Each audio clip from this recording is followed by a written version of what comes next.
everyone. Welcome to Black of the Berry. If this is your first time joining us today, I'd like to say thank you very much. Now, don't forget to subscribe, like, share, comment, and tell somebody that knows somebody else about Black of the Berry so that we can all be one big happy family. So today, I'd like to give you guys something functional, quick, and does not require a lot of product. I really want to give our everyday beauties something that, you know, it's like a go-to no makeup type of a look. It's my new everyday kind of a routine.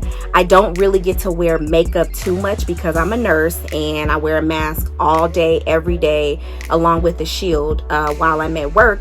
But sometimes I do like to get a little cute and feel a little good about myself. And part of feeling good about myself, sometimes I like to do my makeup. So without further ado, we're gonna go ahead and jump into our no makeup kind of a look.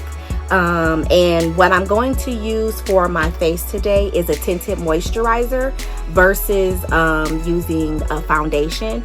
For an everyday type of a look, I don't need that full coverage kind of a look. It really is kind of pointless when you're wearing a mask and a shield on top of that. And then other times I'm wearing my glasses, so I'm putting a lot over my face, and therefore I'd rather just use tinted moisturizer. So this one is from ColourPop, and it's their Pretty Fresh hyaluronic acid tinted moisturizer, and this color is in Deep Dark 21W.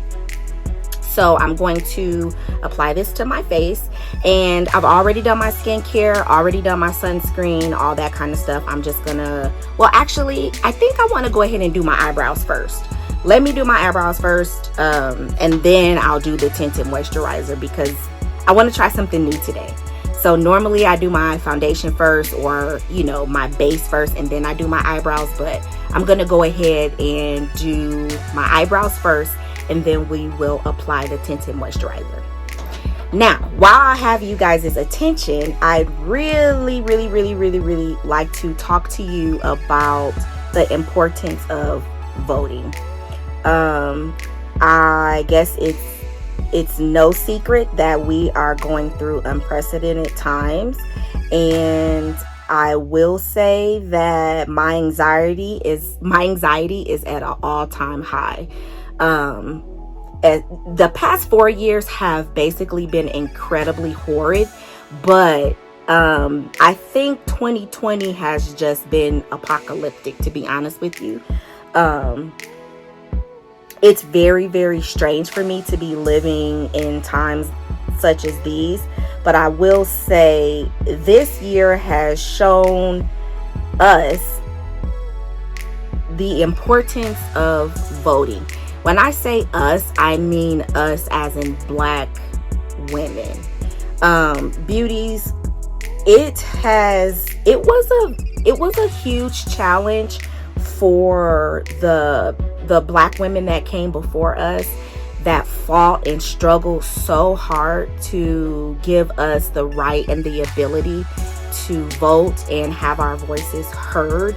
And though I understand that in times like these, it seems as though, you know, if we vote, it's not gonna really, you know, change much. And, well, who do I vote for now? Everyone in politics or in the government is crooked. I don't have faith in the government. They don't really care about Black people. And I'm going to be honest with you, I agree with all of those. I agree with all of that. Like, I agree that I don't feel like much of the government agrees with you. I don't feel like much of the government cares about us, whether it's Republican or Democratic. But I will say that there is a lesser evil.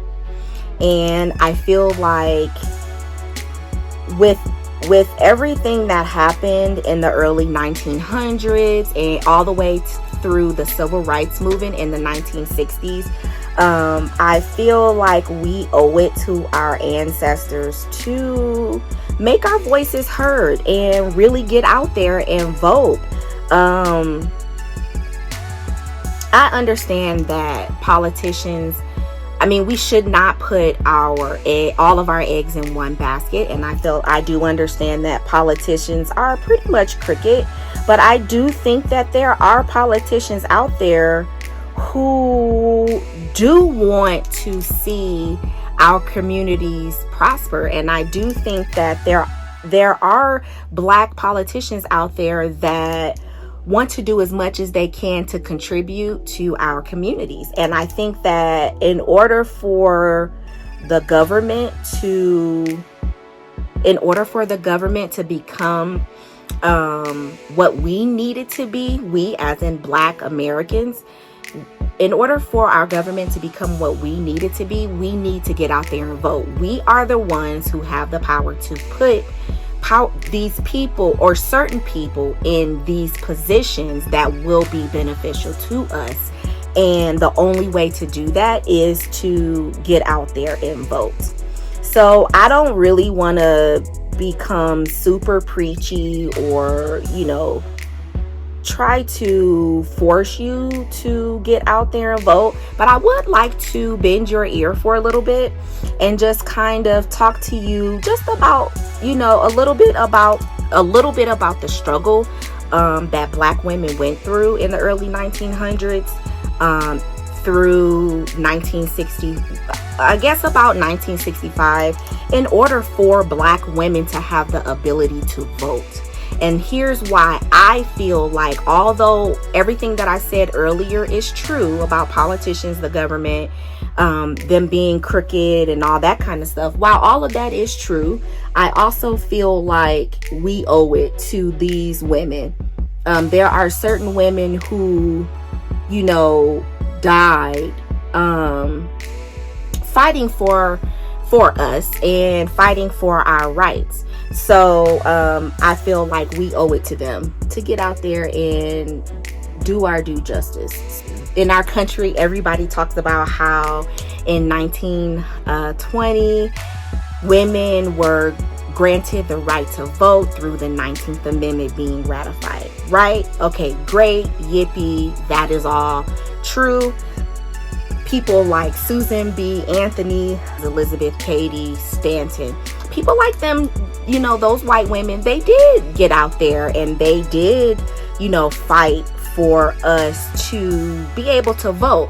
But while they were fighting for women's rights and women's ability to vote, unfortunately, they were not fighting for Black women. People like Mary Church Terrell and Ida B. Wells Barnett, Harriet Tubman. Those are some of the Black women that went against people like Susan B. Anthony and Elizabeth Stanton to say, hey, though I think it's great that you guys are out here fighting for women's rights, but you're not fighting for all women's rights. You're fighting for white women's rights. I think that we as Black people, especially Black women, we should know our history and understand how did Black women gain the ability to vote. It's no secret. Black women are at the bottom of the totem pole. Everybody is valued more than us. And it sucks that is our truth, but that is our truth. And I could only imagine in the early 1900s what that was like. If it's like that now and it's 2020. No one fights for the Black woman, not even the Black man sometimes. And that is quite unfortunate. But this fight did not just start. This fight has been going on since the beginning of time. I'm going to put a little bit of concealer under my eyebrow area. Yes, in 1920, the 19th Amendment was ratified, and it did give most women the right to vote. It did not give Black women the right to vote.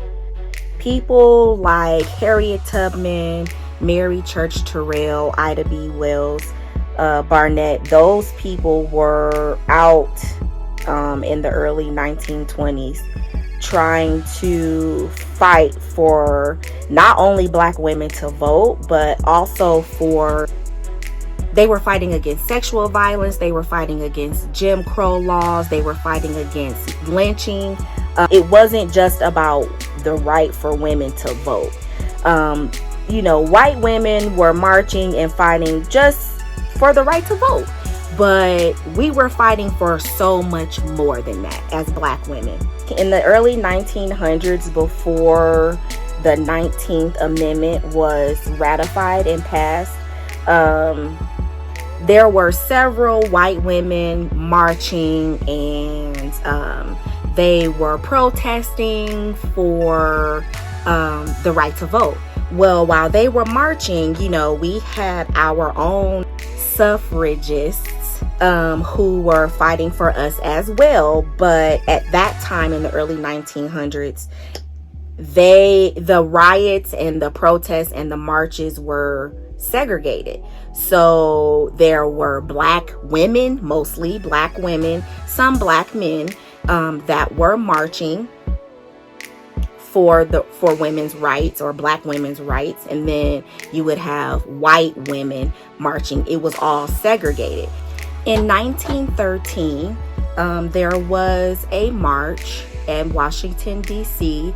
that was segregated. So they had white women and white organizations and groups, white suffragists that they were marching for the right to vote and women's rights. And then you had black women, you had some black men. They were also marching, but not just for women's rights. They were marching for, like I said, sexual violence, Jim Crow laws. They were marching for lynchings. They were marching for racial injustices, as well as the right to have their voices heard. Ida B. Wells Barnett, and she basically was a black woman who had started her own organizations in different groups to fight for black women rights, and especially the right to vote. And while she was marching at this march in Washington, D.C. in 1913, and this was segregated, she took it upon herself to move away from marching with the black women, and she began marching with the white women that was a part of one of her groups. It was like the Illinois delegation of one of her groups, and she began marching with them. There was a lady who argued with this.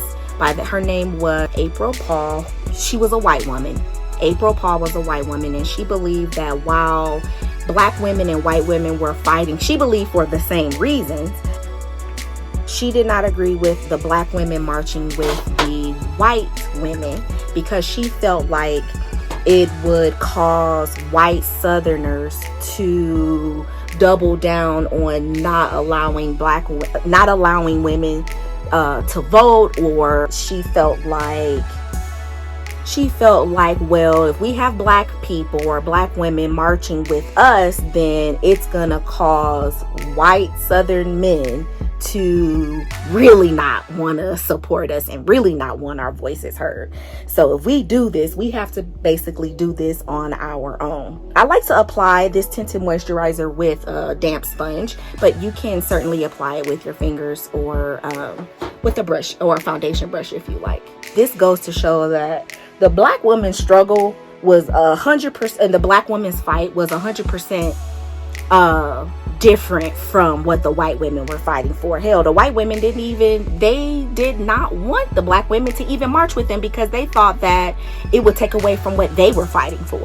That's what made what Ida B. Wells Barnett did so important and so great, is because even with that, being said at that time, she still brought it upon herself to just say, you know what, I'm gonna do what the one thing that these white people, especially these white women, don't want me to do. There were women like AMELIA Boynton Robinson and Fannie Lou Hamer, who marched alongside great leaders like Martin Luther King Jr. and even John Lewis. to secure voting rights for our kind, our people. It really wasn't until 1965 when the Voting Rights Act was passed that Black women was granted the right to vote. Before the Voting Rights Act in 1965, and why a lot of Black women and a lot of Black men and leaders were fighting so hard for us, is because while the 19th Amendment granted women the right to vote, it did not, like I said, it didn't necessarily mean that that was so for Black women. They did things like apply polling taxes to get us to not vote.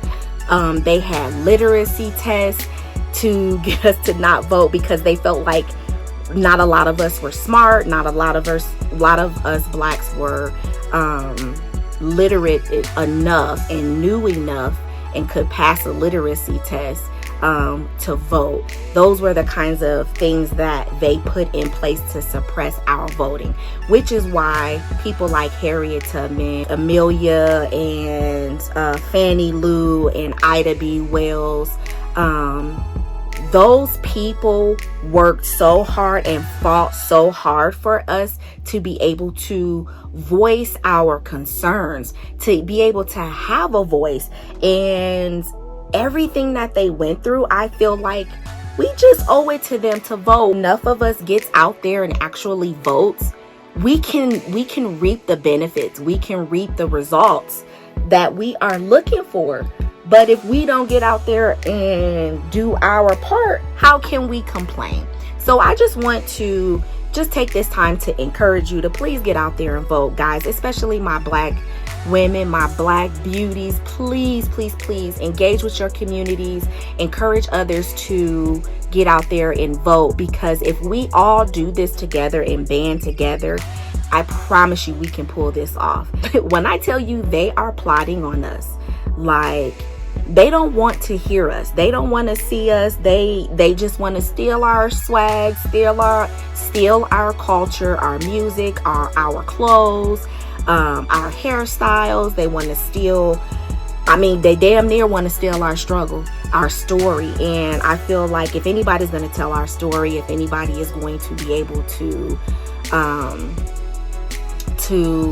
appropriate our culture, it should be us. Our culture is ours.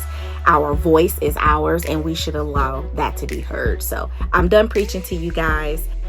I'm done. I'm off my soapbox. Just please vote, vote, vote, vote, vote, vote, vote, vote, vote. Please. Please vote, guys. I am applying some foundation, and I'm just going to blend this in with my finger. Like I said, I just want this to, and I promise you guys, this look is quick. I'm talking a lot, and I'm very passionate about what I'm talking about, and so it's taken up a lot of my time. And it is difficult to apply makeup and talk about something at the same time. If you guys have never done it, try it. It's not easy. I'd like to apply, you can set the concealer that you just applied. I'm gonna set it with just a little bit of powder, not a lot.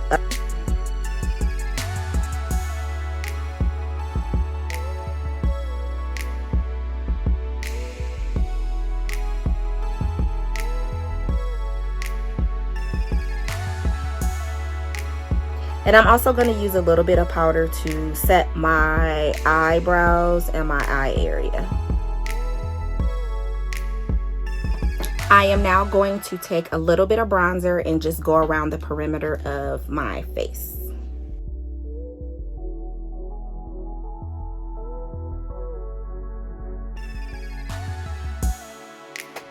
And then if you like, you can use that same bronzer and you can actually apply it to your eyes, and that will give your eyes a little bit of definition as well. So I'm going to use a little bit of that darker shade and apply that to just the crease of my eyes.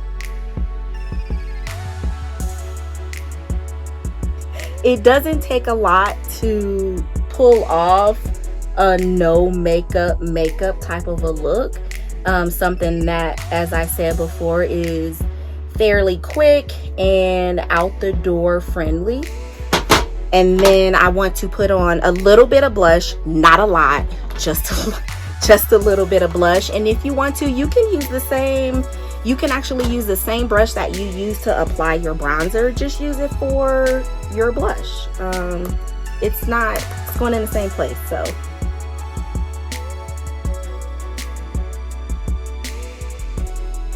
And I'm gonna put a little bit of mascara on.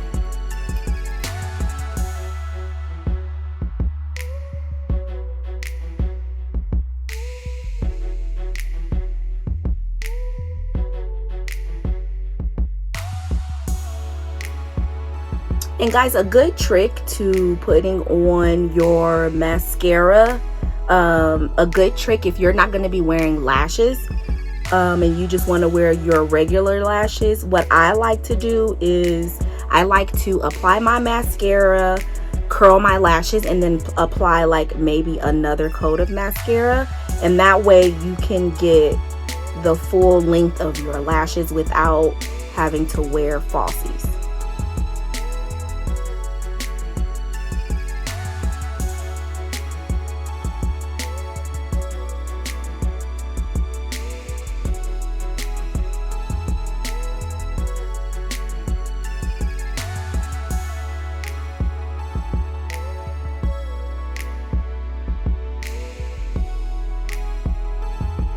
Well, I guess I'm gonna apply a little bit of highlighter. I don't want to apply a whole lot because I'm going, like I said, I'm going for a more minimalistic kind of an everyday look.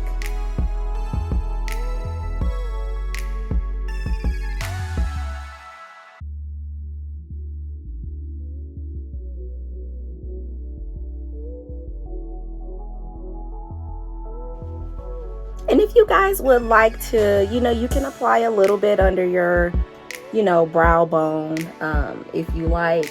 It for me, I don't normally always apply it under my brow bone, but you can apply it under your brow bone if you like. I think that if you use a highlighter that is not powdery, but use like a creamy kind of a highlighter, I think that it pulls off the no makeup kind of a look a little bit better. I'm gonna apply a lip liner and then a lip gloss to my lips.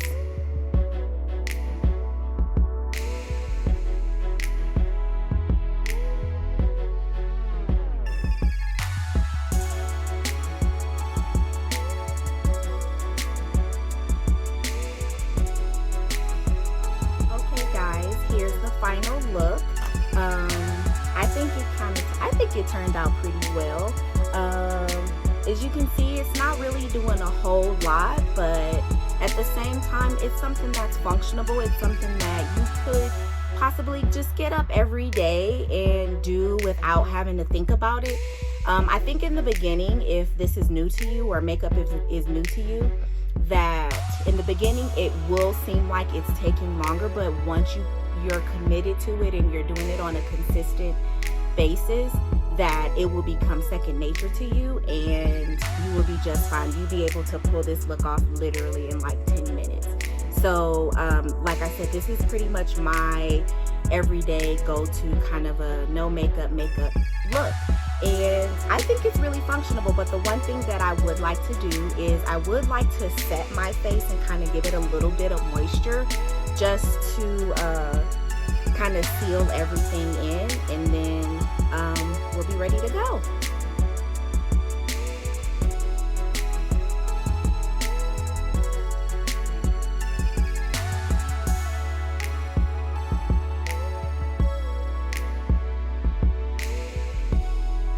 And there we have it. That's the set look, and we're done. Easy peasy, piece of cake, piece of pie type of a makeup look. I'd like to say thank you guys for joining. Don't forget to subscribe, like, comment, share, tell somebody that knows somebody else about Black of the Berry. Please be kind to one another and go vote. I don't care who you vote for, but go vote. please, beauties, go vote. It is imperative that you vote. Make your voice heard, okay? You guys enjoy. Bye.